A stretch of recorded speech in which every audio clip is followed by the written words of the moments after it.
Hello everyone. Guys, I assume you have already seen the topic of this video and, with a 50% chance, decided that I've lost my mind. Today, we will talk about TOPSPINs with long pimples without sponge. Please, don't call the hospital and don't send the paramedics. I'm not high, and there's no need to take me to a psychiatric hospital. It's just that I can do TOPSPINs with long pimples without sponge, and I decided to share all aspects of this topic with you, as few people know about this possibility. Also, in the second half of the video, we will discuss questions like which pimples are suitable for this technique, which blades, on which balls this technique can be applied, what types of TOPSPINs can be made, and where the holes in bread come from. Maybe you've seen TOPSPINs with long pimples on sponge in some of our other videos. It's a very rare technical move. I love to experiment, though.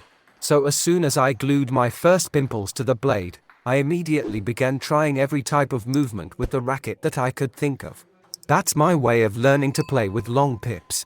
I just try different shots and movements. I think it's a good way to learn how a particular combination of blade and rubber works in my hands. Maybe someone will say that TOPSPIN is not the most suitable name for this technique. And indeed, the ball flying as a result of this shot doesn't look much like a TOPSPIN with an inverted rubber. However, the execution technique is most similar to a TOPSPIN.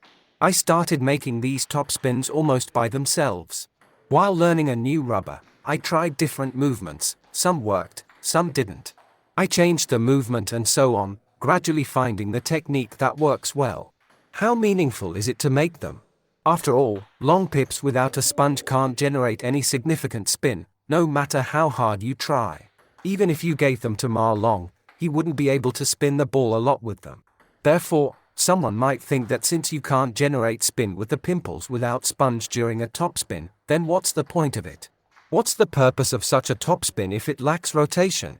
But it's precisely the lack of spin that makes such TOPSPINs dangerous for the opponent.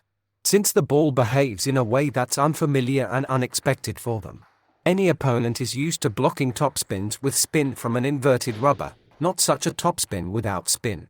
Therefore, the opponent often responds by sending the ball into the net, their own table or even under the table, as they try to reflect it using the technique they use against TOPSPINs from inverted rubbers. What about twiddling? Isn't it better to flip the racket to the smooth side and make a stronger TOPSPIN with the inverted rubber? It depends on the situation. If the ball is convenient for you to hit with full force using the powerful inverted rubber and there is enough time to flip the racket, then of course, in this situation, it's better to make a TOPSPIN with the inverted rubber. You can make a much more powerful shot with an inverted rubber, that's obvious. However, there are situations where making a TOPSPIN with long pimples still makes sense. First, not everyone who plays with long pimples has an inverted rubber. In this case, there might be no point in twiddling for TOPSPINs, as the second side won't provide any noticeable advantages. Secondly, there might be a lack of time for twiddling. You might have enough time to make a shot without flipping the racket, but with the flip, there is a high probability of missing.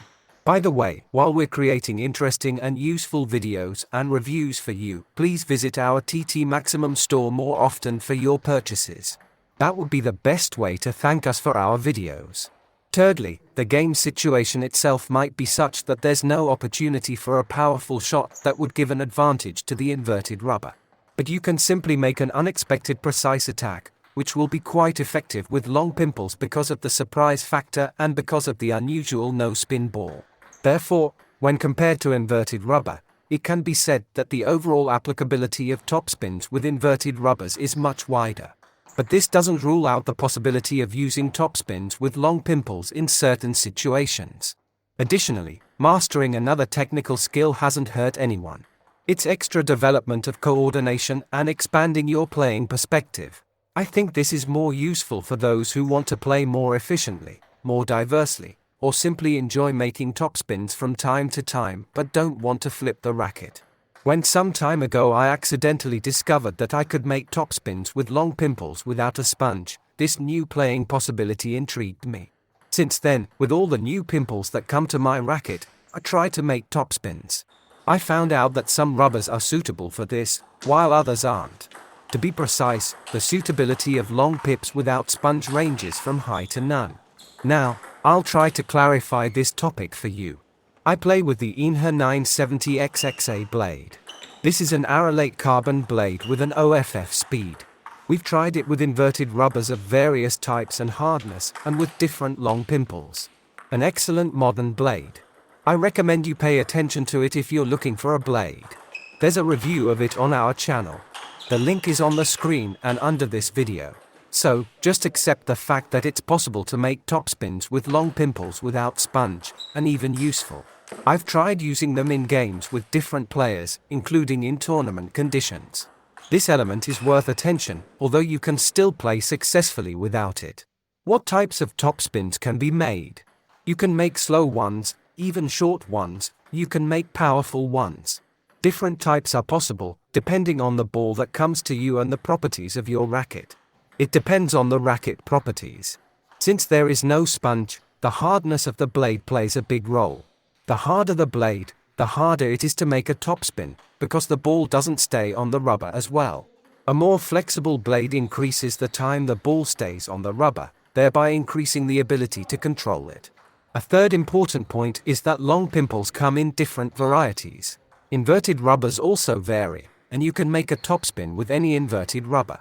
But not all long pimples without a sponge are suitable for making topspins, because some pimples are quite slippery, and the ball keeps sliding off them. By the way, while I'm telling you all this secret information, please hit the like button and subscribe. We provide you with interesting videos and quality equipment, and you give us likes, subscriptions, and purchases. What types of blades can be used for topspins with OX? Many blades can be used. Defensive, offensive, one-ply, flexible. In this technique, the key is hitting the table. So, if you can hit the table, then your blade is suitable. For example, with a fast, hard blade, it will be noticeably harder to hit the table. But you can apply slow, soft pimples to it and thus achieve an acceptable level of control.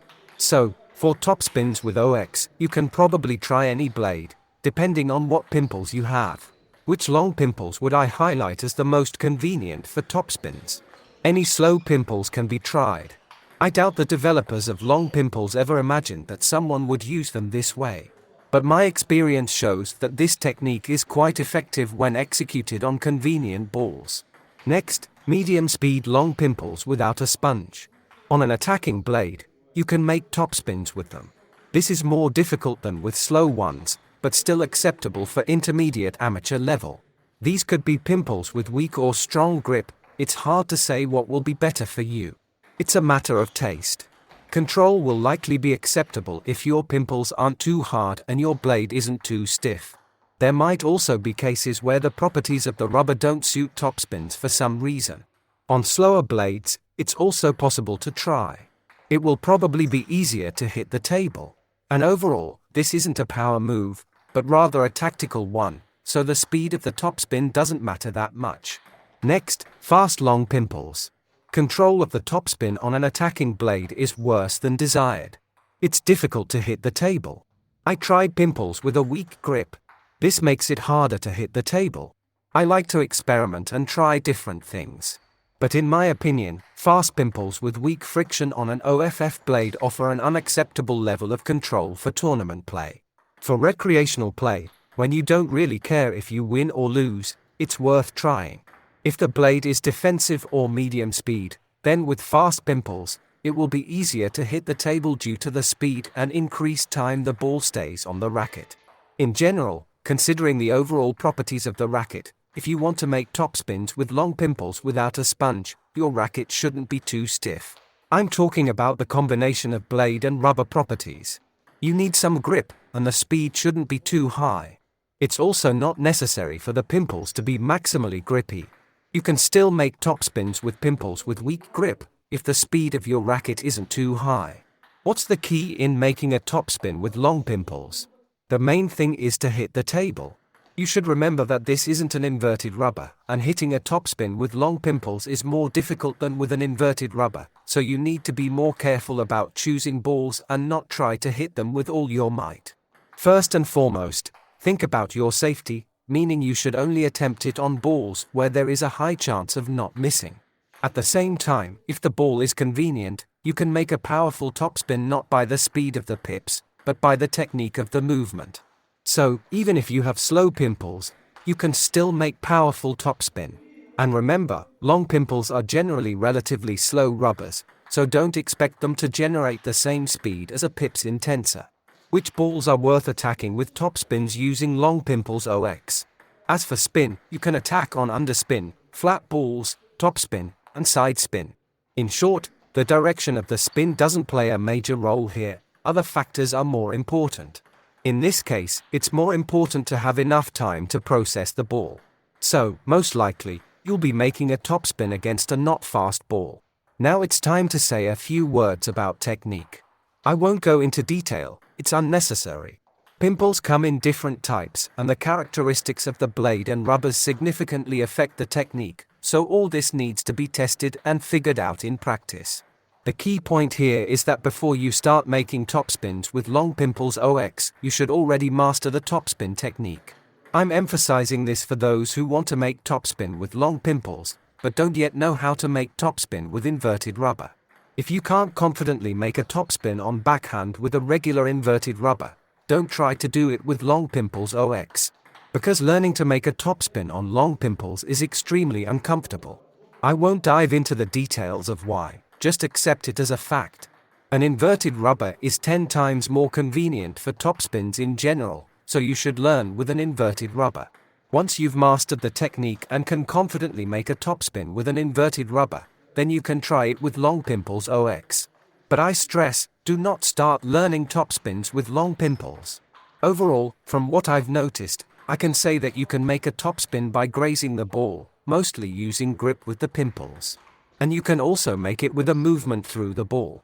In the first case, it will be a slow topspin, and possibly even short. In the second case, it will be faster, including a pretty fast topspin hit. In this video, you could see different topspins during different rallies. If you make it by grazing the ball, you need to accelerate the racket quite a bit to prevent the ball from falling off the racket into the net. When executed like this, you can topspin even on a ball that's at net height or slightly lower. I've talked about the technique just to help you get used to the idea that a topspin with OX is quite possible. Don't overload yourself with information on how to move the racket and where to move it. This really doesn't need to be memorized. Just go to the table, try different movements, change the angle of inclination, the trajectory of the movement, and so on. Try making topspins and figure out what works with your racket, and learn to hit the table often. In conclusion, a few words about tactics. As I mentioned, you can make topspins against different spins, you can make slow topspins, medium speed ones, or even powerful topspin shots. Sometimes you can make short topspins on convenient slow balls. When to make a topspin is the second question. For now, make them just when it's comfortable for you. Learn to hit the table. Later, you'll figure out for yourself when and what's right to do. The main thing is that you learn to hit the table well. The topspin with long pimples OX is quite an effective thing. In some cases, the opponent returns the ball passively, often doesn't return, or sometimes counterattacks. You can do it down the line, diagonally, or to the center. You can make a slow, unpleasant topspin, or a stronger one. Practice and you will see the benefits of using topspins with long pimples without a sponge. The important thing is that your blade and pimples are suitable for it.